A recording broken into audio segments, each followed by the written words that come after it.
Welcome to Game Changers with Molly Fletcher, where we take you behind the scenes with peak performers to learn what makes them tick and discover how you can apply their lessons to your life. I'm your host, Molly Fletcher.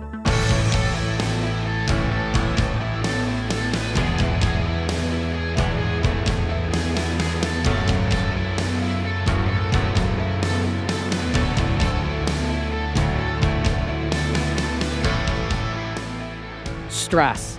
We all try to avoid it, but what if changing how you think about stress could actually make you happier, healthier, and better able to reach your goals? Today's guest, Kelly McGonigal, is a health psychologist and lecturer at Stanford and the author of The Upside of Stress.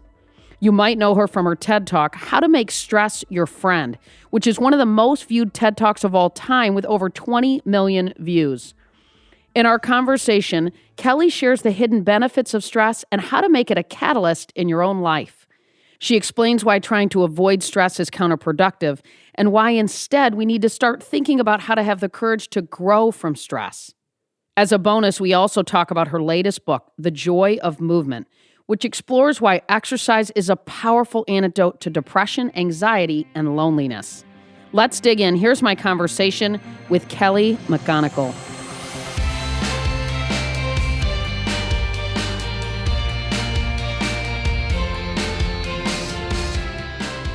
Kelly, thanks so much for coming on today. And of course, I want to talk about the joy of movement, and I'm excited to do that. But we're going to dig into that a little bit later. I wanted to start with how so many people know you, right? And so many people know you through your unbelievable TED Talk, The Upside to Stress. So I want to start there and dig in, but thanks so much for joining us. Well, thanks for having me. It's awesome to have you. So what's the biggest takeaway on your research around stress? I think the biggest takeaway is that we have been sold a fantasy that it's possible to live a meaningful life that is also stress-free. And if we just manage to do life right, if we're the right kind of person and we try hard enough, we can avoid anything we might label as stress or stressful.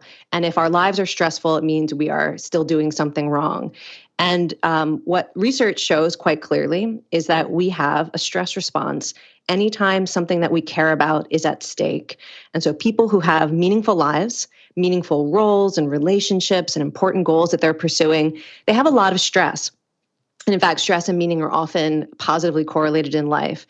And what I've been trying to do over the last decade or so is help people find ways to do stress better rather than try to avoid stress, to find ways to harness the body and the brain's capacity to really rise to the challenge, to use stress as a catalyst for learning and growth and connection so that we can avoid not stress, but avoid some of the harmful outcomes we usually associate with stress, whether it's heart disease or depression or burnout, because it turns out that those things are not inevitable, that it's possible to live a stressful life and yet not succumb to things that we usually associate with chronic stress. Well, and you talk about in your TED Talk, that it's how we view it, right? It's that we believe that it isn't harmful to us. It's the way we look at stress, correct? Can you kind of clarify that for our listeners? Psychologists call this the stress mindset effect, and it's based on the idea that how you think about stress changes the way that your body and brain respond to stress, and it changes the way that you interact with the world when life is stressful. So, for example, if you are feeling stressed out, it's a high-stakes situation, a negotiation, or you're giving a talk, or maybe it's a competition, and you believe that stress you're feeling, anxiety, your heart pounding a little bit, maybe you're sweating or breathing faster. If you view that stress as harmful, you're actually more likely to choke under pressure. You're less likely to perform your best. But if you view that same stress as energy that you can harness, studies show that it subtly changes what's happening in your body and brain to actually give you more energy, to reduce some of the negative health consequences of stress. So you have a healthier stress response, and you're more likely to be able to connect with others, to be able to do your best under pressure. And that's just one example of a stress mindset effect. But the idea is really that it's not like some kind of magical thinking, like, I think stress is good for me, therefore it is. It's not a wish. It's that when we believe that we can use stress, or we believe that stress can bring out the best in us, even if the situation maybe is not something we would have chosen. I mean, we could be in the middle of a crisis, but if we believe that stress can bring out the best in us, it actually is more likely to do so. And we have all of these great skills and resources whether it's asking for help or using our own courage and determination, our creativity. We have all of these resources that can be brought to moments that are stressful. And simply choosing to view stress as not a barrier to that, but as a catalyst to that, it seems to be a kind of an upward spiral. And there's fascinating research showing that this can even affect things like mortality, how long you live, whether or not you have a heart attack after leading decades of a stressful life, whether or not you become depressed, whether or not you get burnt out at work. This idea that it's not that you believe stress is so good that you go out and chase it, like, please stress me out today. That's all I need is more stress. It really is about believing that stress can bring out the good in you, and then choosing to really lean in and engage with life as it is, rather than using stress as a sign that the most important thing right now is to calm down or relax or escape or get drunk or whatever it is we sometimes do. If we view the stress itself as so toxic that we forget about our goals, we forget about maybe the support that's available to us, and we focus on trying to cure those stress symptoms. That's where a lot of people really, I think, make a mistake in how they handle stress. So for purposes of the conversation, to clarify for folks, stress is something that arises when something you care about is at stake. That's how you define it, right, Kelly? Yes. Okay. And that's why, evolution has given us a number of stress responses that we have all the time. It's not like people get stressed out once a year. Through the course of the day, you might experience many different stress responses. And in fact, the original definition of stress from Hans Selye was simply anything that requires you to respond or adapt or change. That was how stress was initially defined. And the stress response was whatever happens in your brain and body that lets you do that. Oh, interesting. So tactically, how do you tell people to do this? And maybe it's how do you do this, right? So you're walking through the day, you go through your day. You, I'm sure, have moments of stress. What do you tell yourself to unlock the joy, the good, the benefits of the stress? What's the tactical shift you're telling people to make? Well, I'll tell you, the first thing that I do every day before I get out of bed in the morning, no matter what kind of chaos is happening in my household, I will take a few seconds to think about my values and my most important goals for the day. And I've been doing this for decades now, so I'm very well trained in this. But the idea is that when you're very clear about what your values are and what matters most to you, it is more likely that when you hit a stressful moment, a conflict, a crisis, self-doubt, whatever it is, that you actually will remember those values and you will remember your goals and what's most important to you. And we know that in moments of stress, when you reflect on meaning and you reflect on values, that's actually one of the biggest predictors that you will have a healthy stress response and a skillful stress response. So that's the very first tactic I often recommend to people, is to get clear about that, whether it's a value. So for example, I already mentioned courage. When I think about how I want to engage with life, courage is a very big value for me, as is enthusiasm, which is, I think, a less heralded value, but one that helps me quite a deal to try to have less resentment, more gratitude, more enthusiasm, more enjoyment, even in moments that are a bit stressful. And also to think about, that day, what's the most important thing today? Why is it you're having that meeting? Why is it that you want to get that project done? Why is it that you're going to your kid's school for, some event? Why does that matter to you? And to remember that. And then in moments of stress, depending on what the stressful situation is, there are different mindset resets that can be really effective. I already mentioned one, which is if it's what people sometimes call performance stress or high stakes stress, where it's stressful because you care and because you have to deliver. You have to be your best self, or you have to compete. You have to present. Just choosing to view your own anxiety and stress as adrenaline that can fuel you, as something that can help you focus and perform. We know whether you're an athlete or whether you're a negotiator or whether you're a public speaker or whether you're a student taking an exam, that particular mindset reset is really effective.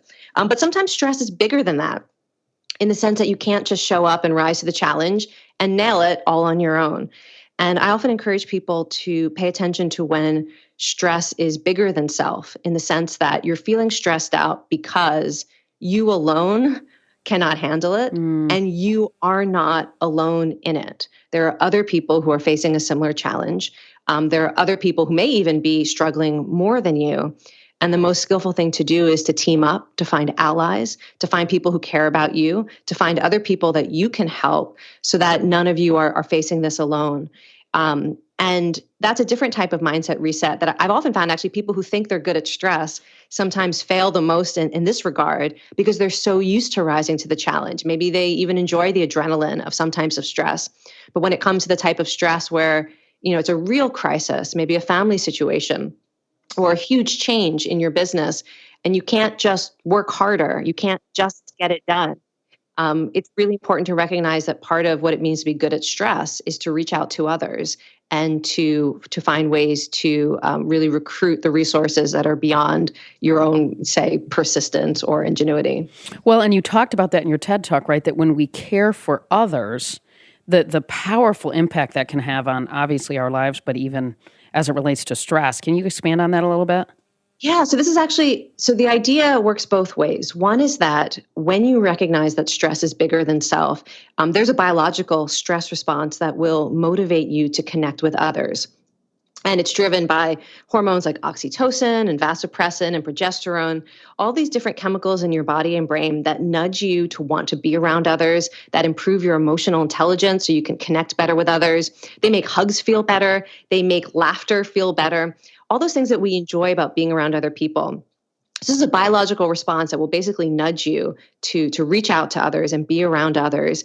And at the very same time, it's enhanced, particularly enhanced when we find ways to help someone else, when we find a way to contribute, to give back, or to lift someone else up.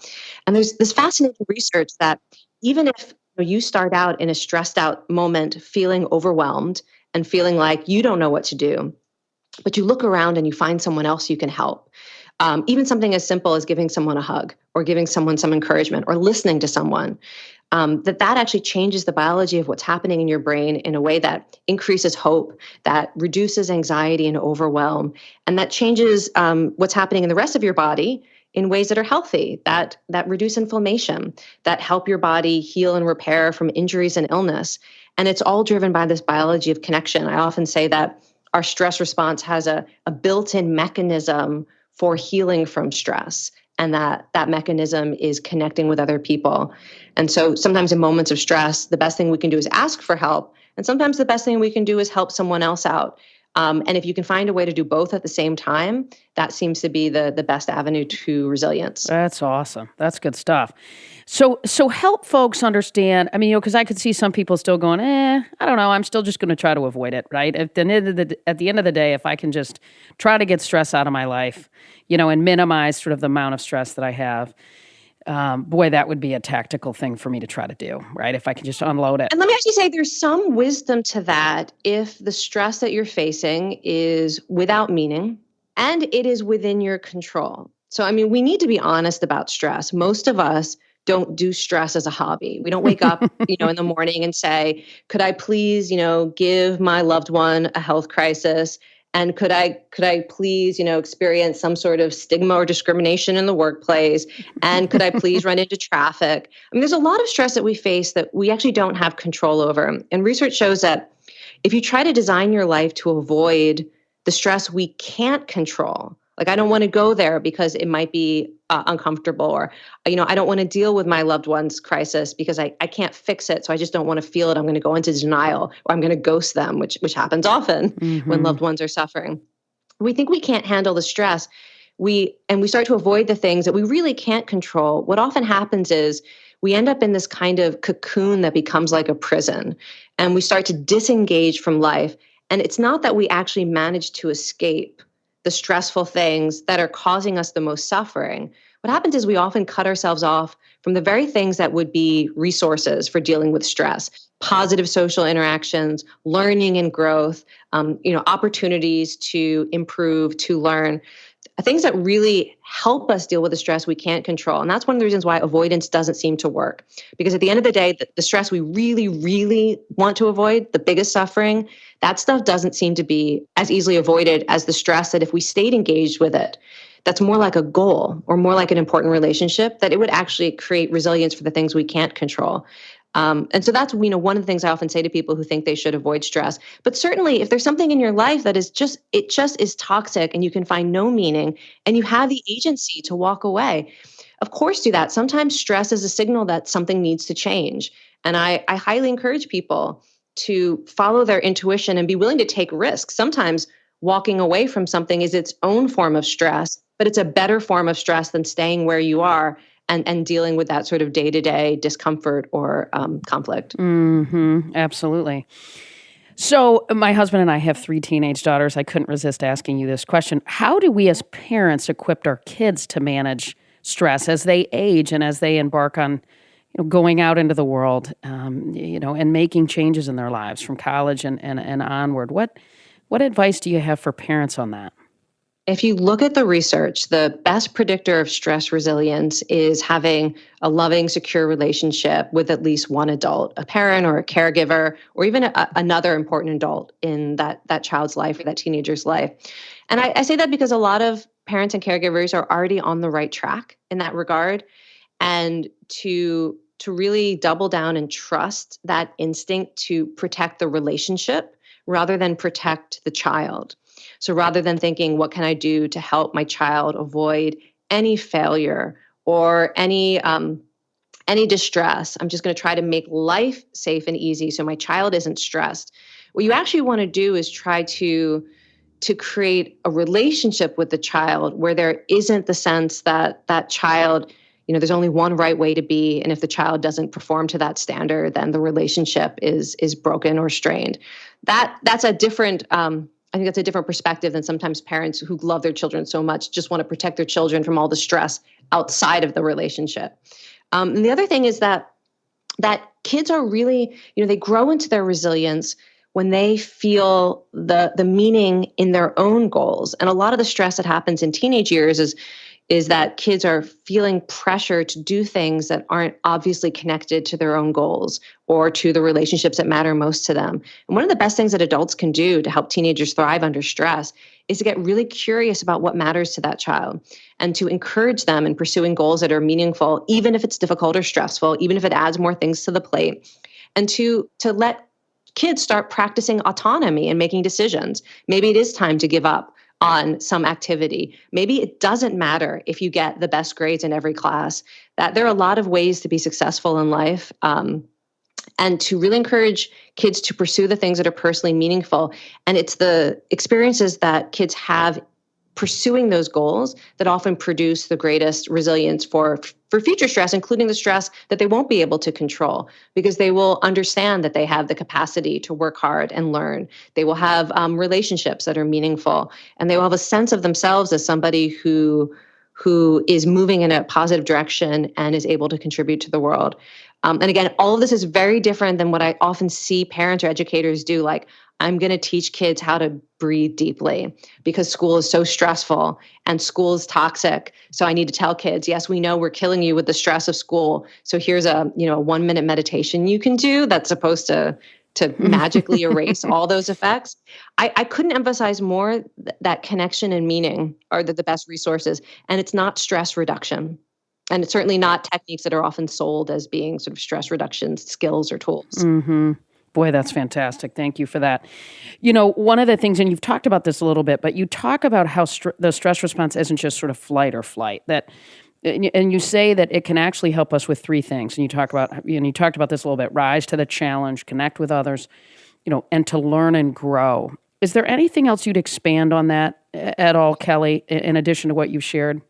Well, yeah, let's talk a little bit about the learning and growing, this biology of resilience. So sometimes people think resilience is to be like Teflon or to have armor on, where stressful life experiences have no impact on you. You're just you out in the world and, you are bulletproof.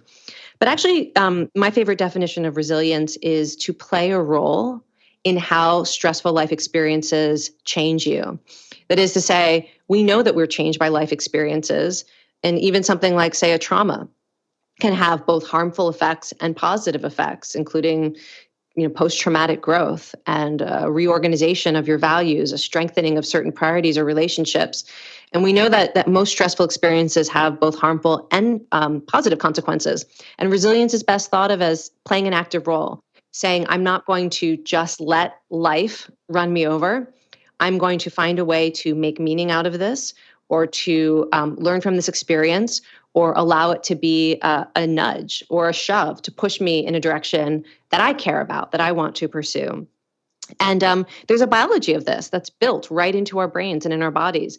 The example I often give is that when people are experiencing often a crisis, like a really serious stress, we produce neurosteroids that help our brain learn from experience. That these are actual chemicals in your brain that allow your brain to slightly reorganize and become strengthened by a stressful experience in the same way that if you were a bodybuilder and you injected steroids, your muscles would get stronger because you gave it that sort of biological boost.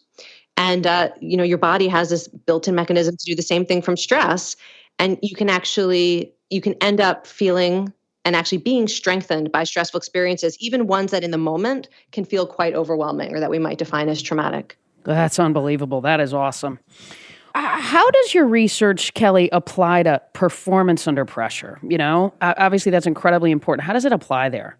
Well, I think you can actually use all three of these mindsets that we've talked about when you were trying to perform under pressure. So the first is to recognize that any symptoms of stress that you might be feeling, even things like dry mouth or your heart beating faster, that these are signs that your body is getting ready to rise to the challenge. And you can trust yourself in that moment to use stress as energy. That's the first mindset reset. And that has been shown to help people perform better under pressure in such a wide range of situations. I mean, one study actually had people doing a karaoke competition, and people were objectively singing more on pitch when they chose to embrace their stress as energy. Another one was a I don't know salary if that worked negotiation. for me, Kelly. I mean, Well, is your pitch so bad that even a mindset reset won't help? I'm not sure it would, but that's okay. Go It'll ahead. help That's you in good stuff. whatever's a moment that I matters got it. to Yeah, you. yeah, for Okay, so sure. that's Love mindset it. one. The second one is, I talked a little bit about bigger than self and the idea of Mm-hmm. connecting to others. Mm-hmm. And even in a situation where it's performance stress, studies show that if you think about the people who care about you, that often improves performance. Or if you can imagine that what you're doing is in service of something bigger than yourself. And I have to say, I rely on that quite a bit when I'm feeling stress, whether it's performance stress or any kind of stress. I often think, is it possible that my being willing to do this is going to help others? Or even simply the fact that I'm doing something that maybe makes me feel overwhelmed or scared, that simply practicing bravery in this moment is somehow a benefit to others, whether it's as a role model or even in just some sort of generic way that it's a good thing to put out in the world. So that's a mindset reset that can apply. And then the third one is to understand that this is a learning experience. And again, studies show that if in a moment of stress you say to yourself, stress is part of how we learn and grow, you can actually release more of those neurosteroids in the stressful moment so that afterwards, however it went, you're actually better equipped biologically to learn from that experience.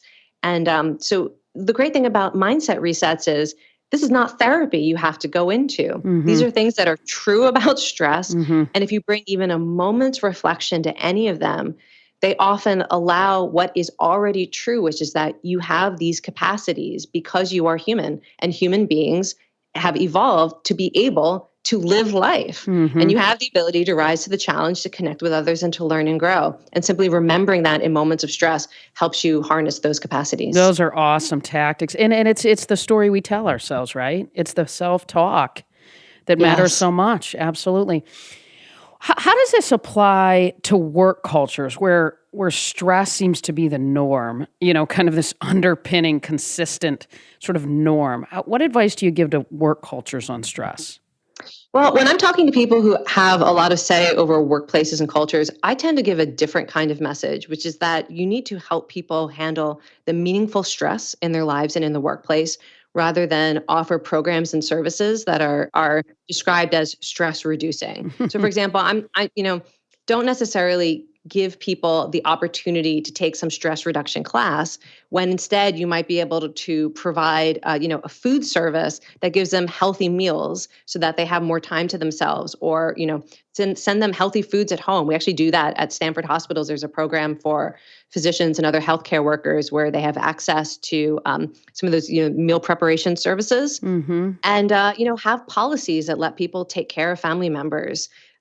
Give people more choice in the workplace. Give everyone an opportunity to mentor somebody, no matter how junior they are in the workplace, so that they have a sense of themselves as being able to contribute. Help people understand the value of what they do. Don't add meaningless stress through red tape and bureaucracy or policies that make people feel like who they are doesn't matter and what they do doesn't matter. But I feel like the mindset is really the message of stress mindsets is for the individual. They work within the container of your own brain and body, and they often can be contagious as well. So if you're a leader, there's some research showing that if you have a positive stress mindset, the people who work around you are more likely to as well, and they're more likely to have a healthy stress response. So that's one way to think about it. But I really do think that this idea, it's not that businesses or leaders should simply go out and tell everyone the message that I'm sharing. It's that if you take it to heart, it means you will look at the people around you and view them as people who have these same capacities. And you will look for ways to strengthen those capacities and help people also take care of the stress in their lives that maybe goes beyond the workplace, because that's going to, when you ask people what's the most stressful thing in your life, almost everyone talks about things related to health or family. Almost nobody talks about work as the biggest stress in their lives. And if you really care about people you work with, it means having conversations that go beyond, deadlines or responsibilities in the workplace. Kelly, that is awesome stuff. I want to shift gears to talk about your new book, right? The Moment of Joy, which is out now. And I absolutely love the message in this book. I love health and fitness as well. What is the message that you really wanted to share here? So the message of the joy of movement is that human beings are built to experience joy and happiness and meaning through our physical bodies, through movement. And people who are regularly physically active, whether it's exercise, playing sports, walking in their neighborhood, dancing, doing yoga, people who are regularly physically active, they experience more meaning in life, a greater sense of purpose. They have better relationships with other people. They have more hope, less depression.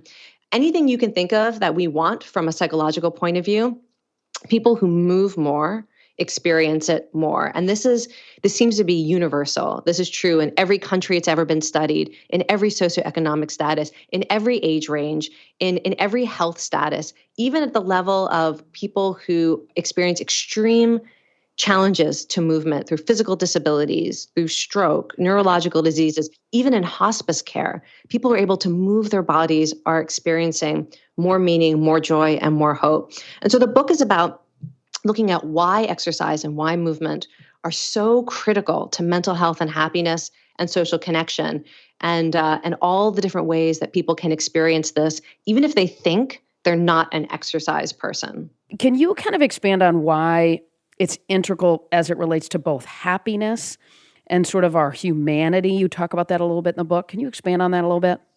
Yeah, if you think about what defines human nature, people often think about strengths like cooperation and connecting with others. People often think about things like courage and mastery, the ability to learn and grow and develop new skills. And people often think about things like transcendence, feeling connected to something bigger than yourself, spirituality as an essential element of what it means to be human, and the ability to form positive memories and communities and form attachments and even to fall in love. And it seems like all of these things are facilitated through movement. In fact, what anthropologists now believe is that in many ways, our ability to experience these things like cooperation or celebration or even love, that we may have actually evolved those psychological states to help us engage in physical movement that was needed to survive. So one of the simplest examples is the runner's high. And scientists now think that the runner's high evolved because about 2 million years ago, humans had to start traveling really far to get an adequate food supply. And they couldn't just stroll leisurely. They had to hike, they had to walk fast, and sometimes they had to run to chase things down. And because humans needed to pursue and to hunt and to gather, we actually seem to evolve a neurological response to sustained physical effort that is fueled by endorphins and fueled by endocannabinoids, which is a neurotransmitter that is mimicked by cannabis. So you've got the endorphin rush and you've got this sort of buzz that helps you feel calm and relaxed and hopeful. And it emerges to encourage you to persist so that you won't starve, so that you can feed yourself and your tribe and your family. And that's just one example. The idea that like the reason we get a high when we exercise is because 2 million years ago we had to move our bodies at great distances in order to not starve. And what I talk about in the book is a lot of these really interesting theories that look at how everything we think of as being a natural high or a natural joy is facilitated by movement, whether it's going for a run, or whether it's doing yoga in a group setting, or whether it's training on an obstacle course, or whether it's swimming outdoors. That if you want to experience the sort of the peak joys of being human, the best way to do it is through movement, because we seem to have evolved those psychological abilities to experience all those joys, to help us engage with life. That's what they're there to support us in. It's not that exercise evolved to help us be happy. It's almost that happiness evolved so that we would keep moving. God, that's good stuff. What was there anything in all the research that you did that you found that was unexpected, that was sort of not so Yes. obvious? Yeah, tell me about that. So I mentioned the endorphin rush, and many of us know that movement can make us feel better. That I think that's pretty well known, even if we sometimes resist it and we're like, oh, I don't want to get out of bed this morning. I mean, that even happened with me this morning, and I hit the snooze button twice. It's an everyday battle. And I do want to say, even those of us who love movement, part of being human is also when you're not moving, your brain will be like, oh, it's going to be too hard. It's not going to feel good. Your brain will lie to try to conserve energy. So Sure. Don't listen to that. Got it. But so one of the things that surprised me the most is something that is called hope molecules. And this is the idea that when you contract your muscles through movement, walking, running, hiking, playing sports, dancing, whatever you're doing that uses a lot of the muscles of your body, even physical labor, that your muscles secrete chemicals into your bloodstream that act as antidepressants and that make your brain more resilient to stress. And they're produced in your muscles. We so often think about things that happen in your brain. The only place they're produced is in your muscles, and you have to contract your muscles to get them into your bloodstream. It's like your muscles are a pharmacy. That's incredible. And through movement, we produce the medicine we need to prevent depression, to prevent cognitive decline and neurological diseases. And to me, to think about that, to go for a walk and to think that I'm pumping into my bloodstream natural antidepressants, and that only my muscles can do it. It seems almost miraculous, and it makes me love my body so much more. Oh my gosh, it's awesome. That's awesome. Is there anything else about the joy of movement that we haven't talked about that you would think, our listeners would find interesting? I mean, what do you tell people that say, oh my gosh, but I have just so much going on every day. I don't know how to fit this. This is just one more thing that I've got to do. What advice do you give people that say that, or is there anything else we haven't talked about that people would dig? I often find that when we know something is good for us, we look for the way to reduce it to the smallest possible dose and the simplest version of it. So, someone who knows that exercise is good for you in theory, for your health or your mental health, will say, like, what's the smallest thing I can do? 2 minutes? Is there like an exercise? Can I do some push-ups and get it done? And that is exactly the wrong way to think about the joy of movement and how movement supports mental health. I would say that someone who's looking to really enhance their mental health and their happiness through movement should look for a way to join a community of movement. And that is something that came out of every research, every body of research, and every person I talked to, even people who were engaged in sports that seem competitive and individualistic. Like I talked to people who do ultra endurance events. So they're running for hundreds of miles. I mean, insane conditions, and they're competing. But even they talk about how probably the most valuable thing that they get is the community of other ultra endurance athletes who help one another out in these extreme situations that are really kind of like ways of practicing how to suffer well. Or, the people who have found a recreational sports league or a dance class or a yoga class that over and over, it seems like the biology of movement. So what happens in your brain when you are physically active, it primes us to bond and connect with others. And you actually become a different version of yourself when you're physically active that makes it easier to connect with other people. And people form really meaningful communities of support through movement with greater ease and greater depth than often they anticipate. I see this all the time. I teach physical exercise classes. I see it all the time how friendships form and people rally to support one another during life difficulties in ways you wouldn't predict if you were, just looking at what's happening. People coming together twice a week to dance and do jumping jacks for 50 minutes. And I think that's what I would encourage people. Don't think about exercise as medicine you have to sort of shove into a 5-minute place, but think about what could be more important than happiness and belonging and protecting yourself from some of the worst consequences that humans can experience, like depression or loneliness.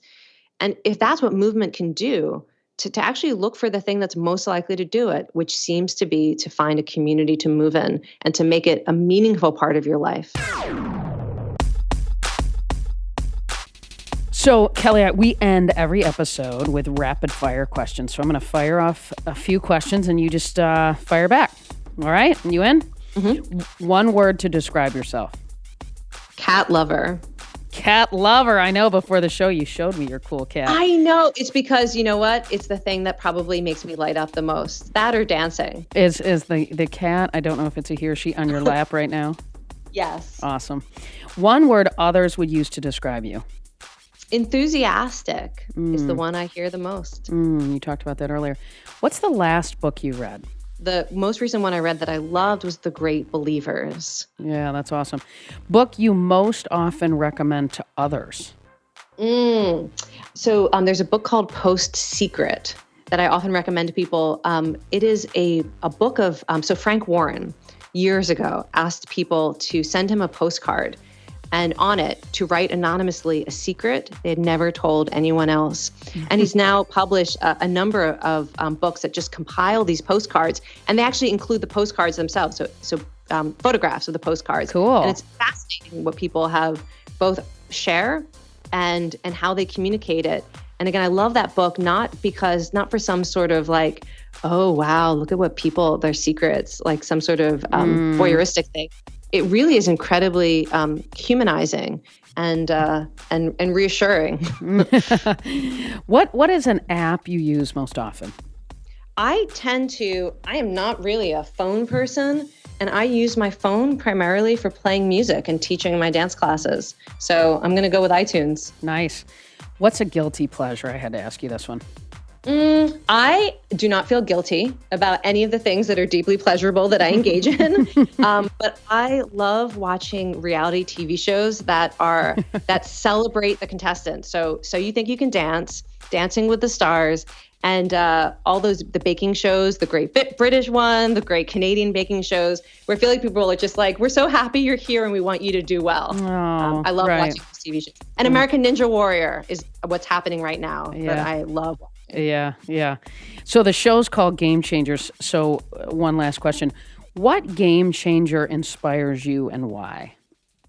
Well, my twin sister, I don't know if you know this, I have an identical twin sister, and she is a game designer and a futurist. So talk about two ways of changer. And she inspires me. Even though we're identical twins, we have some pretty big differences. And one of them is, I think, she really is oriented toward the future.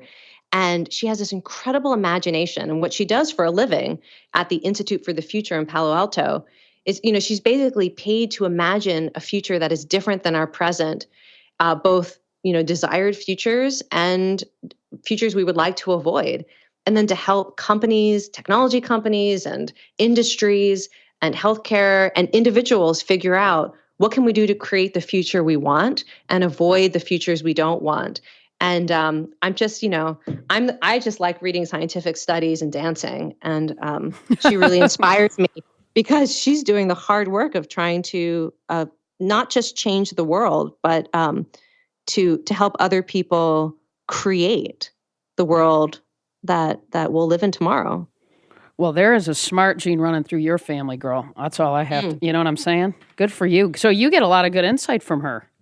I do, yes. Yeah, and she also awesome. She's a game designer. She likes to play, so she's the fun one. Oh, you're fun too. Well, Kelly, thank you so much for coming on. You're a busy, incredible woman, and congratulations on the new book. I highly recommend it for folks. Very cool. So thank you for sharing your gifts, your knowledge, and all your research with the world, and you're making the world a better place. So thanks so much. I hope that anyone who is listening today feels a little bit more inspired to face whatever stresses in their lives with that sense of courage, and also will feel inspired to go out and move in a way that is meaningful and joyful. Amen, girl. I'm sure they will.